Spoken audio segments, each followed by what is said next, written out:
Bienvenue dans Eclipse, le podcast de l'IRA qui vous plonge au cœur de notre communauté d'entrepreneurs. Ici, l'ordinaire disparaît pour laisser place à l'extraordinaire. Imaginez, le soleil de votre quotidien entrepreneurial s'éclipse pour révéler une réalité plus inspirante. On se pose, on partage, on échange sur nos valeurs et nos passions. Chaque épisode est un moment où l'enthousiasme illumine le parcours d'entrepreneurs qui osent défier les ombres. Installez-vous confortablement, montez le son et laissez-vous emporter. L'éclipse commence maintenant.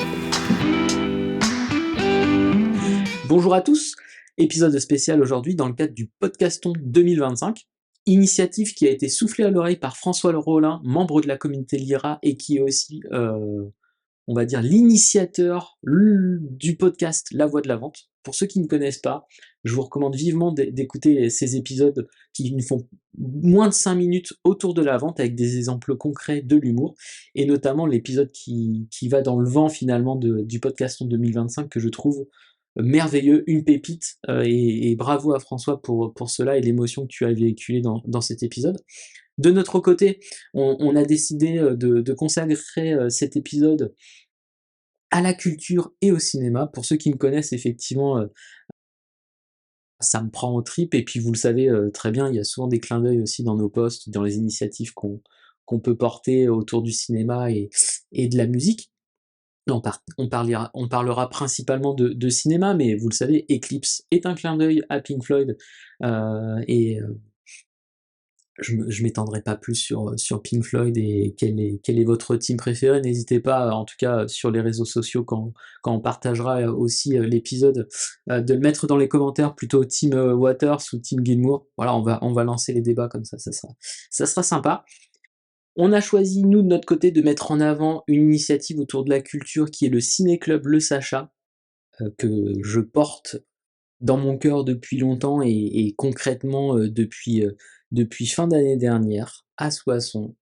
Un ciné-club qui a pour but de dépoussiérer cette expérience du ciné-club, où souvent on a une projection et puis derrière on a soit de l'analyse de l'animateur ou de l'invité, et puis ensuite un débat où c'est souvent les mêmes personnes qui interagissent, en tout cas le même profil de personnes, et on touche finalement des initiés et des cinéphiles, alors que l'objectif finalement du ciné-club Le Sacha, c'est de toucher des non-initiés, de créer une sensibilité au cinéma et à la culture en général, puisqu'on crée des ponts avec la littérature, avec la photographie, euh, avec la musique et avec d'autres biais culturels. Quoi qu'il en soit, le plus important de savoir par rapport à cet objet, c'est qu'on se réunit chaque deuxième samedi du mois à Soissons, de 14h à 17h, autour du film du moment, mais surtout de la thématique du mois, on va dire ça comme ça, avec des animations créatives, ludiques, des échanges, du partage, de la convivialité.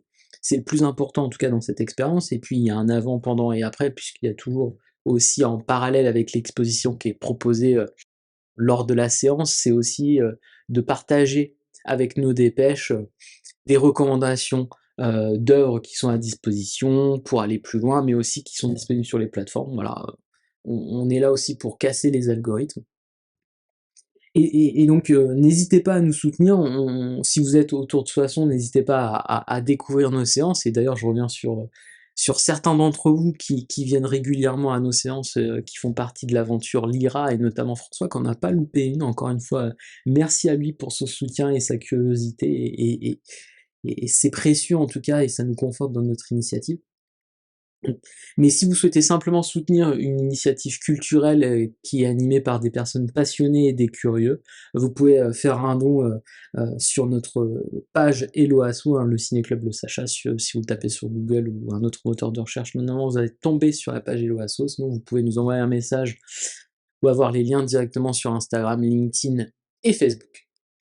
Voilà, donc n'hésitez pas à jeter un œil à notre programmation également, et c'est une démarche collective, comme les Lyra d'ailleurs, parce que c'est le même ADN et les mêmes personnes plus ou moins derrière, donc ça semble logique. Quoi qu'il en soit, autour de ces deux thématiques que sont l'entrepreneuriat et le cinéma, qui sont deux sujets qui me passionnent, difficile de choisir finalement dans le laps de temps que j'ai décidé d'un épisode plus court que d'habitude de consacrer à ces deux sujets. plusieurs idées me sont venues et je voulais parler aussi de cette principalement finalement, et on en a déjà échangé avec certains d'entre vous et je continue de l'entendre aussi dans les échanges que je peux avoir avec les entrepreneurs que je rencontre au quotidien dans le cadre de mes aventures de l'IRA et au sein de BGE Picardie, c'est de se dire que finalement, au-delà de la démarche commerciale, de se faire connaître, etc., et de tout ce qu'on peut entendre de prime abord, ce qui revient souvent derrière, c'est la solitude de l'entrepreneur, cette capacité à s'entourer, de savoir quelles sont ses forces et ses faiblesses, qu'est-ce que je dois faire finalement en priorité et qu'est-ce que je dois déléguer. Et dans le cinéma, il y a une figure que vous connaissez tous, qu'on entend souvent aussi en parallèle euh, comme figure d'entrepreneur illustre, marquant, etc. Mais que je trouve mal interprété, c'est Walt Disney, que j'aime beaucoup. Alors j'aime son œuvre du démarrage et jusqu'aux années 60, hein, puisque ça se termine finalement avec le Livre de la Jungle, qui est le dernier film sur lequel il s'est investi. Ce qui est intéressant avec l'entrepreneur qu'est Walt Disney, c'est qu'il a très vite compris ses limites. C'était un animateur médiocre. Il a participé hein, vraiment en production sur certaines œuvres, et notamment les courts-métrages d'Oswald, euh, Le Lapin Chanceux en français, euh, quelques, quelques bouts aussi de la série Mickey, etc. Mais ça a été très anodin par rapport à tout ce qui a été produit finalement par le studio Disney lors de son règne, si je peux le dire comme ça, et à son initiative. C'est quelqu'un qui a eu cette capacité à savoir très vite par rapport à ses ambitions, qui n'était pas en capacité d'y arriver seul et de participer à la production pour y arriver, et qui devait trouver finalement sa zone de génie pour arriver à son objectif de faire finalement du cinéma d'animation, des innovations aussi dans le court métrage et dans le dessin animé, quoi qu'il en soit, de sortir finalement du schéma publicitaire le dessin animé et qui devienne finalement un art à part entière. Vraiment, son idée, elle est vraiment là. Et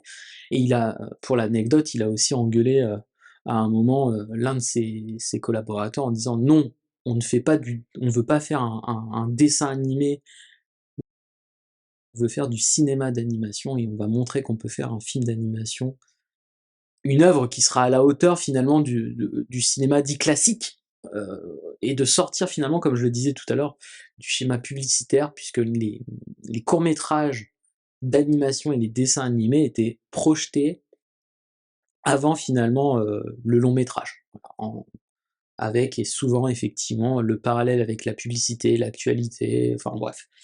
Il y avait un manque d'ambition totale hein, par rapport à ça, mais c'était un labo aussi technique et plaisant aussi par rapport à ce métier qui était d'être animateur finalement et réalisateur de courts-métrages.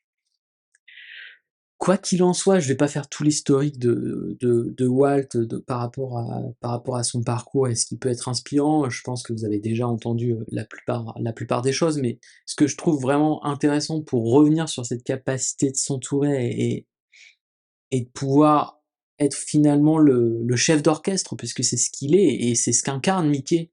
Si vous avez vu le court-métrage La Fanfare, Mickey est finalement la représentation de Walt Disney. D'ailleurs, Walt Disney doublait la voix de Mickey. Il l'a fait à de nombreuses reprises, jusqu'au moment où il avait plus le temps de le faire, en tout cas avec les différents projets qu'il animait avec les parcs et la télévision, entre autres. Mais c'est vraiment son incarnation, c'est le chef d'orchestre hein, qui peut être maladroit sur certaines choses, mais qui a une vision, qui a un charisme, etc., qui va mener les autres vers finalement ce qu'il a en tête.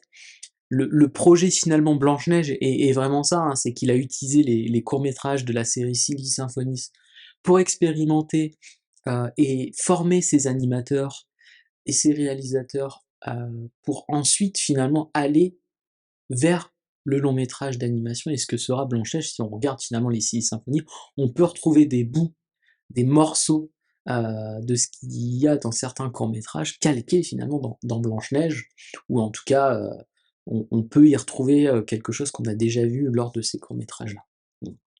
Sans dire que Blanche-Neige est un pot pourri, c'est pas vrai.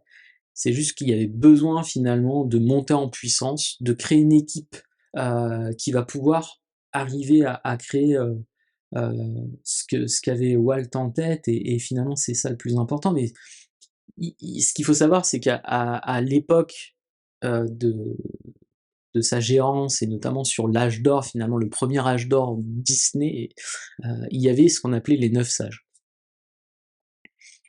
Les 9 sages, c'est vraiment les animateurs et les réalisateurs et les producteurs les plus réputés, les plus talentueux de leur époque dans le cinéma d'animation, ou dans le monde de l'animation, si on peut le dire comme ça.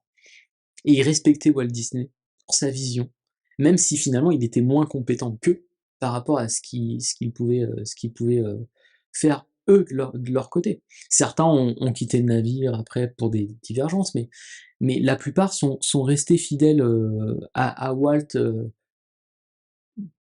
sur plusieurs finalement décennies, et c'est remarquable. C'est se dire que un entrepreneur ne peut pas tout faire s'il veut arriver à ses ambitions et réussir finalement dans son développement, dans ses initiatives.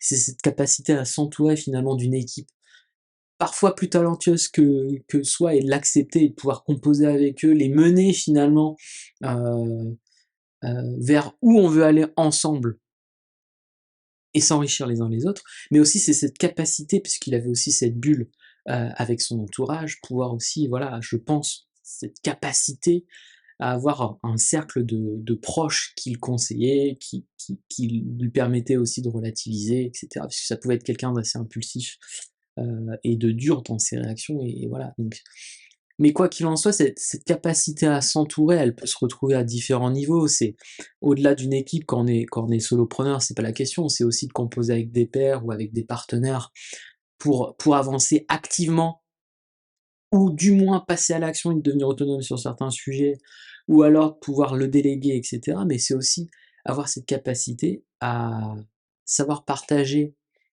à des personnes de confiance ses doutes, ses difficultés, de savoir aussi demander de l'aide quand on a besoin de prendre une décision ou quand on a des doutes. Et ça, c'est précieux. Et d'ailleurs, pour revenir aussi sur le Ciné-Club Le Sacha, c'est un projet que j'ai depuis longtemps en tête, que j'ai eu très longtemps en tête. Et sans finalement certaines personnes autour de moi, ce projet il serait toujours dans ma tête, je l'aurais idéalisé, conceptualisé, mais des personnes qui ont cette capacité aussi à vous faire avancer, à vous mettre un coup de pied au cul, comme on dit, c'est précieux. Et donc c'est de savoir aussi de se dire que certes l'entrepreneuriat c'est votre aventure, c'est une aventure qui vous appartient, et il y a souvent des moments de solitude, et on est bien d'accord là-dessus, mais il y a plein de possibilités aujourd'hui pour vous de créer finalement ce noyau dur qui va vous permettre d'avancer plus sereinement, de mieux vous sentir dans cette aventure, et d'atteindre finalement vos objectifs. Donc n'hésitez pas à creuser un petit peu la vie de Walt Disney. Il y a- et je vous recommanderais aussi de revoir finalement certaines œuvres du studio, puisque ce qui est assez troublant pour faire le parallèle avec aujourd'hui, et au Ciné-Club Le Sacha, on nous dit souvent mais j'ai pas envie de voir des vieux films. Ok. Ce qui est paradoxal, c'est que finalement il y a toujours cet engouement pour les films Disney qui sont intemporels, qui n'ont pas d'âge. On parle toujours du Roi Lion, on parle toujours euh, de, de Blanche-Neige et les Sept Nains, on parle des Descendants Dalmatiens, etc. Ce sont des films soit des années 40, soit des années 60, des années 90, des années 70. Ce qui est fou, c'est que ces films-là, on continue de les partager, on continue de les vivre, et ils n'ont pas d'âge. Alors, on va me dire oui, mais c'est peut-être parce que c'est du cinéma d'animation. Quoi qu'il en soit, au-delà des 5 grands classiques que vous pouvez regarder, allez jeter un œil du coup à La Fanfare, qui est un court-métrage Mickey incroyable. De l'autre côté du miroir aussi, qui est hyper intéressant. Heu, J'aime bien Mad Doctor aussi, et puis le chef-d'œuvre des courts-métrages que sont les Silly Symphonies. allez-y, foncez. Regardez-les dans leur totalité, c'est pas non plus très long à regarder, et vous allez pouvoir aussi observer finalement cette démarche d'accepter, d'expérimenter, que les œuvres ne sont pas parfaites, et petit à petit on rajoute des innovations, on corrige certains défauts, etc. Et c'est comme ça finalement que vous pouvez aussi calquer sur votre aventure entrepreneuriale, ce que vous pouvez faire notamment dans votre communication, dans votre offre, etc. Peu importe. Expérimentez, et vous avez quelque chose de concret là sous les yeux avec les œuvres de Disney. Donc je vous remercie en tout cas pour avoir suivi jusqu'au bout cet épisode spécial d'Eclipse. J'espère que ça vous a plu. En tout cas, moi j'ai pris beaucoup de plaisir à vous parler d'entrepreneuriat et de cinéma et de Disney finalement, puisque je trouve qu'on comprend mal aussi le cinéma de Disney et l'héritage Disney aujourd'hui. Donc j'espère que ça vous aidera à le voir d'un œil différent. Et on se retrouve pour de prochains épisodes d'Eclipse avec un entrepreneur ou une entrepreneur de la communauté Lyra.